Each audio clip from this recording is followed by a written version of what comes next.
Hey guys, Alex Onderud, Human Capital Systems. Hey, today we're going to be talking about 5 essential leadership responsibilities that will help make your team unrecruitable.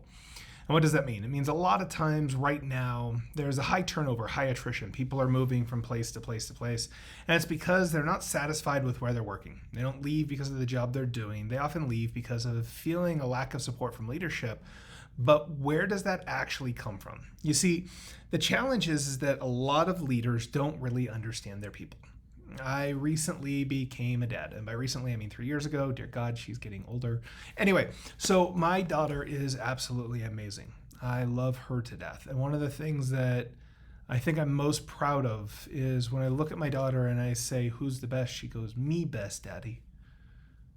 And it fills my heart. And a lot of that comes because I've had some really good mentors, some really good friends, some really good people. I had a parenting coach, Sammy Bell, absolutely amazing, has changed my life. And she taught me about something called attachment theory. Attachment theory basically says that in order for a child to grow up as a well-rounded adult, being able to feel confident in who they are and go out and venture into the world, there's a series of things that you as a parent need to do to be able to develop that secure connection so that they can learn to have a secure connection for themselves as they go off and live their life. And in that, it talks, there's a couple of different books she's actually had me read a lot of books around this. But there's seen, safe, soothe, secure. And the idea is like, you need to be able to see your kids. You have to be able to acknowledge who they are, where they are, what they're going through. And you have to help them soothe. Kids don't have the ability to regulate themselves. And so they lean on your confidence and congruence that you're going to be there, that you're always going to be there to support them, but also your ability to help co-regulate, to let them know it's okay that they're feeling, to empower them by showing them, I trust that you're big enough that you can handle this emotion that you're feeling, and that's yours, and it's okay. And so the idea is to be able to help go through this process to develop the kids. Now, I'm not going into detail on attachment theory for kids because today we're talking about leadership, but what I found is that by applying a lot of those same principles with the leaders of my team, I work with real estate teams all over the country, including some of the pretty big teams that are out there. And working with those leaders, what I've done is I've had great conversations to look at why is it that people are leaving? Where's the attrition coming from? And I found that there are 5 things related to attachment theory that when done correctly allows your team to stay as a cohesive group, and when done poorly causes high turnover and attrition.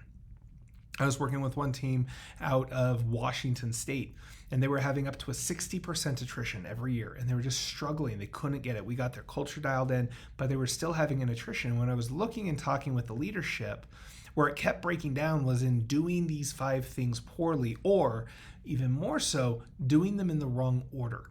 And I'm going to explain what these 5 things are and different ways that you can manage them. But I want you to just think about the people that you have in your team, in your community, your family, your friends, your agents, your staff. As a leader, your clients. I mean, you technically are leading your clients through whatever process they're going through.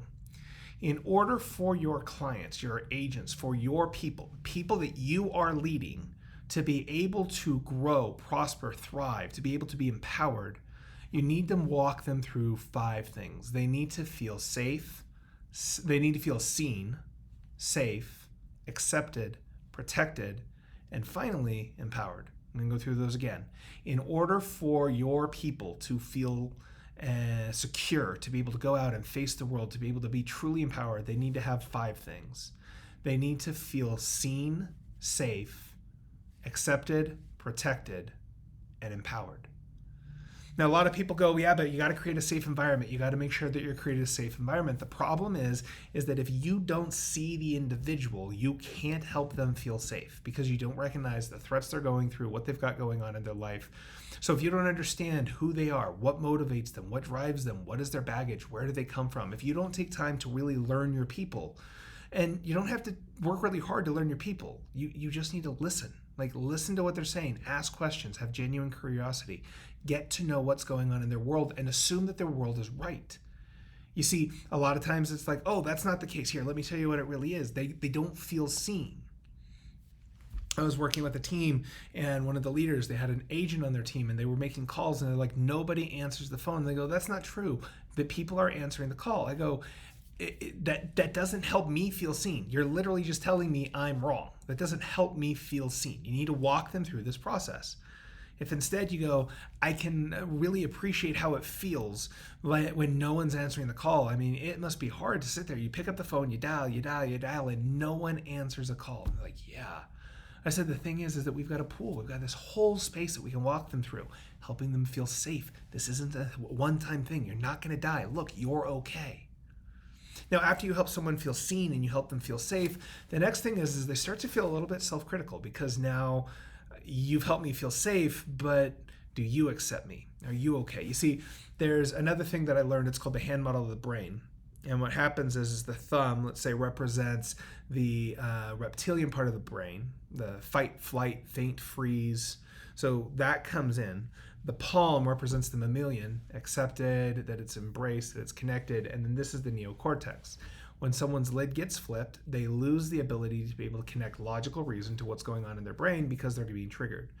Once you help someone feel safe, this comes in. The next thing that you got to do is you have to make them feel like they're part of the group.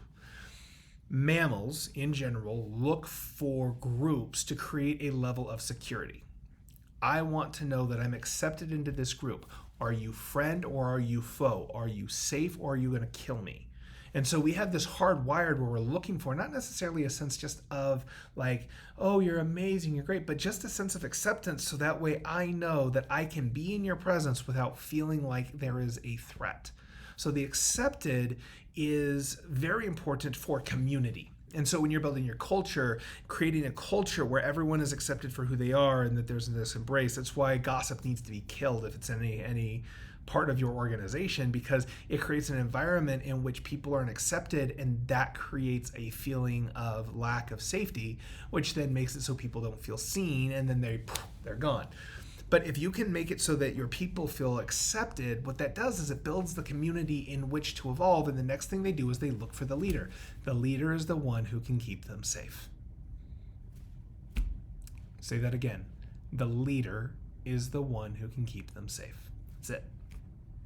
So as a leader, if you want to be able to help them, you have to be able to see where they are, help them feel safe, accept them for who they are, and show them, not only do I understand the threats, I can create an environment that I can hold in which you are safe to be you.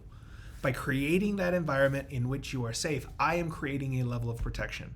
I will protect the inside, holding true to your organizational values, your standards, what's important to you, being integritous with your word. When you say you're going to do something, that's protecting the inside, and being able to protect them from the outside against market shifts, things that are changing, against people who are attacking them. Even if they're clients, their clients come after them. It's like, hey, no, I've got you. I can help walk you through this. You're protecting them from their environment. And so once you help them feel protected, now all of a sudden they start to go, okay, now I'm feeling in this place where I can start to learn. That protection, what you're doing at first is you're going, here, let me protect you. As they develop skills, tools, resources, much like when you're raising a kid, you got to start to give them a little bit more.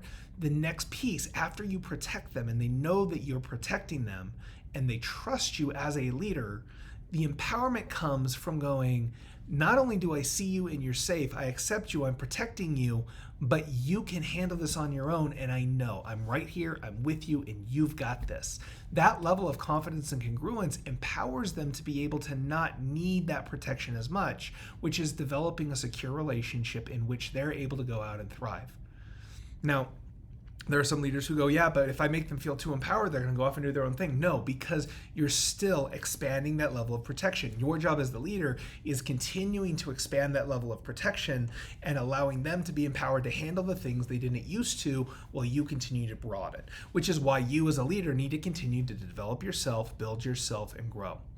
So when you're working with your team and you're really struggling, it's like, okay, so where's all of this turnover coming from? It's coming from one of these 5 things is not being met, or you're doing them in the wrong order. So you want to evaluate, look at these 5 things and ask in this question, do I see my people? Do I know who they are, what their motivations are, what's going on? When they tell me something, do I accept their reality as real before I start to try and change it? Do I step into their world and go, I'm with you, I see you, I can see it through your eyes? After you do that, you want to make them feel safe. Let them know there's no current threat, that it's okay, that you're going to be able to get through this, that you're going to survive, that's not life and death. Being able to create that safety.